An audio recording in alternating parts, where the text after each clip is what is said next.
Assalamualaikum warahmatullahi wabarakatuh. Perkenalkan, nama saya Safira Zahratul Ulia dari kelas 2B, mahasiswa program studi pendidikan guru Madrasah Ibtidaiyah. Pada video ini, saya akan menjelaskan jawaban tes akhir semester mata kuliah ilmu fikih yang terdiri dari 5 soal. Pembahasan ini meliputi perbedaan hukum membaca basmalah dalam sholat, pengurusan jenazah, syarat harta yang wajib dizakati, syarat wajib haji, serta metode ijtihad yang digunakan oleh Komisi Fatwa MUI dalam menjawab persoalan kontemporer. Soal yang pertama itu menjelaskan tentang perbedaan pendapat ulama mengenai hukum membaca basmalah sebelum surat Al-Fatihah. Perbedaan ini terjadi karena para ulama berbeda dalam memahami dalil dan hadis yang berkaitan dengan status basmalah. Seperti mazhab Syafi'i itu, basmalah merupakan bagian dari surat Al-Fatihah. Karena membaca Al-Fatihah merupakan rukun sholat, maka basmalah juga wajib dibaca. Dalam sholat jahriyah seperti subuh, maghrib, dan isya, basmalah dibaca dengan suara keras. Berbeda dengan mazhab Hanafi.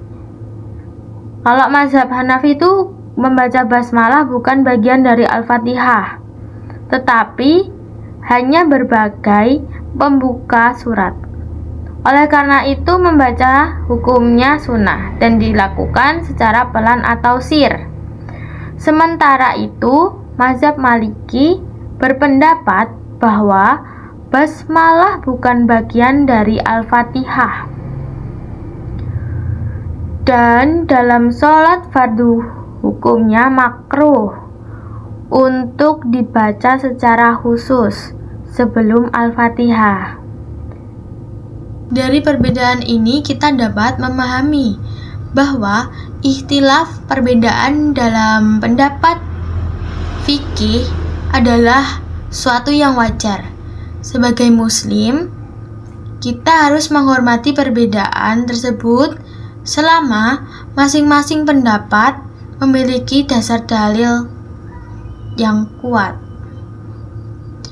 Dalam praktiknya, ketika menjadi makmum itu kita harus mengikuti imam dan menjaga persatuan umat daripada perdebatan masalah khilafiyah. Soal yang kedua itu membahas tentang orang yang berhak memandikan jenazah dan ketentuan kain kafannya. Hukumnya fardu kifayah. Orang yang memandikan jenazah harus beragama Islam, berakal, amanah, mengetahui tata cara memandikan jenazah, serta mampu menjaga kehormatan dan aib jenazah. Dilihat dari jenis kelaminnya. Kalau jenis kelaminnya laki-laki, lebih utama dimandikan oleh laki-laki, sedangkan perempuan sebaliknya. Namun terdapat pengecualian bagi pasangan suami istri. Suami boleh memandikan jenazah istrinya dan istrinya juga boleh memandikan jenazah suaminya. Dilihat dari hubungan kekerabatan, yang paling berhak memandikan adalah orang yang diwasiati oleh jenazah. Kemudian, keluarga terdekat sesuai urutan yang dijelaskan dalam kitab-kitab fikih. Selanjutnya mengenai kain kafan. Jenazah laki-laki disunahkan untuk menggunakan 3 lapis kain putih yang menutupi seluruh tubuh. Sedangkan jenazah perempuan disunahkan untuk menggunakan 5 lapis kain. yang terdiri dari sarung, baju, kerudung, dan 2 lapis kain kafan. Perbedaan ini bertujuan untuk menutupi aurat supaya lebih sempurna bagi perempuan sebagai bentuk penghormatan terhadap jenazah. Selanjutnya mengenai kain kafan.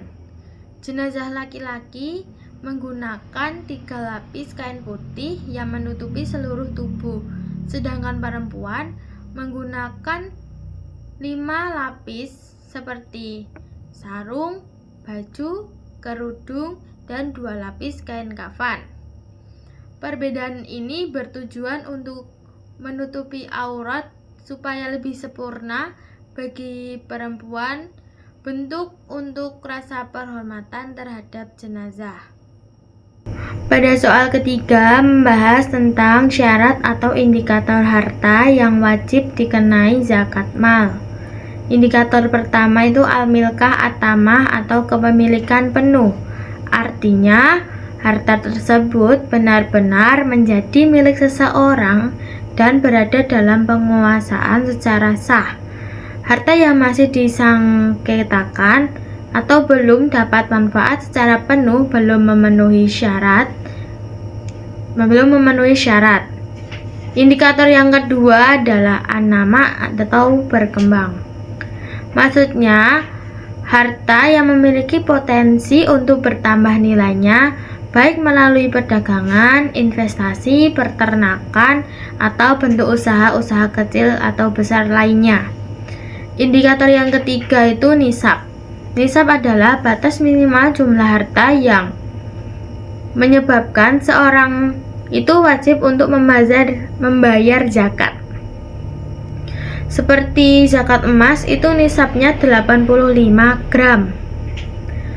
Indikator yang keempat itu haul.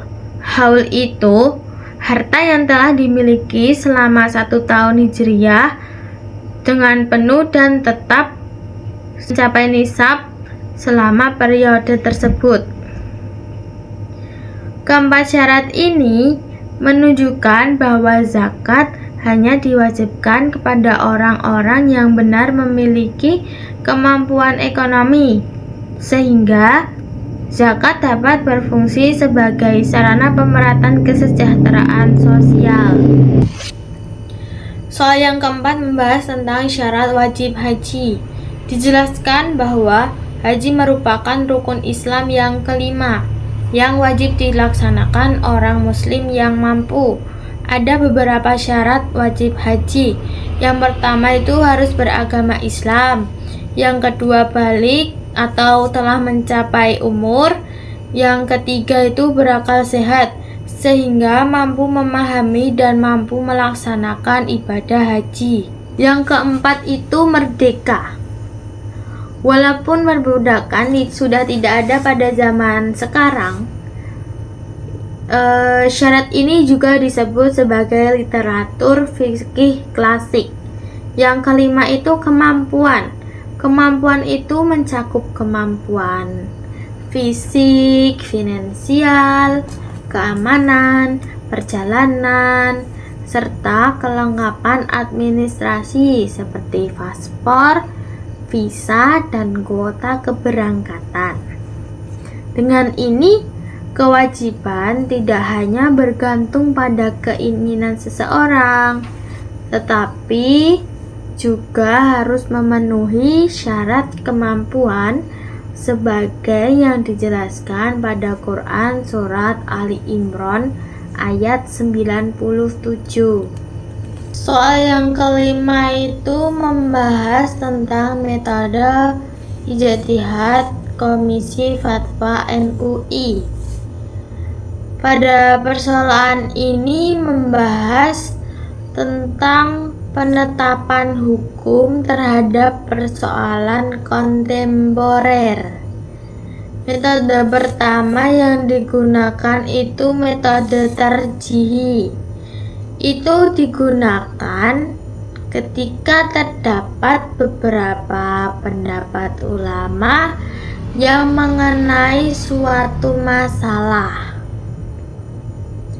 MUI kemudian memilih pendapat yang dianggap paling kuat berdasarkan dalil dan kemaslahatan. Yang kedua, metode ilhaqi. Metode ini digunakan ketika muncul masalah baru yang memiliki kesamaan alasan hukum dengan masalah yang sudah ada. Karena memiliki kesamaan ilat, hukum kasus lama diterapkan pada kasus baru. Metode ketiga adalah ijtihad insya'i.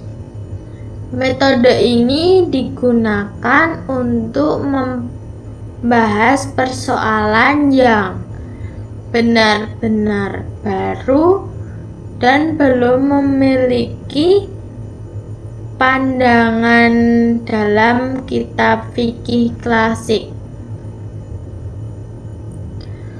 Kondisi ini, MUI merumuskan hukum baru berdasarkan Al-Quran, hadis, kaidah usul fikih, dan maqasid syariah. Selain itu, fatwa MUI bersifat ghairu ilzam. Artinya, tidak mengikat secara hukum negara, namun fatwa MUI tetap memiliki pengaruh yang kuat karena masyarakat memandang MUI sebagai lembaga yang berisi para ulama yang memiliki otoritas keagamaan. Oleh sebab itu, walaupun tidak memiliki sanksi hukum seperti undang-undang fatwa MUI, tetap menjadi pedoman penting bagi umat Islam di Indonesia. Demikian penjelasan saya mengenai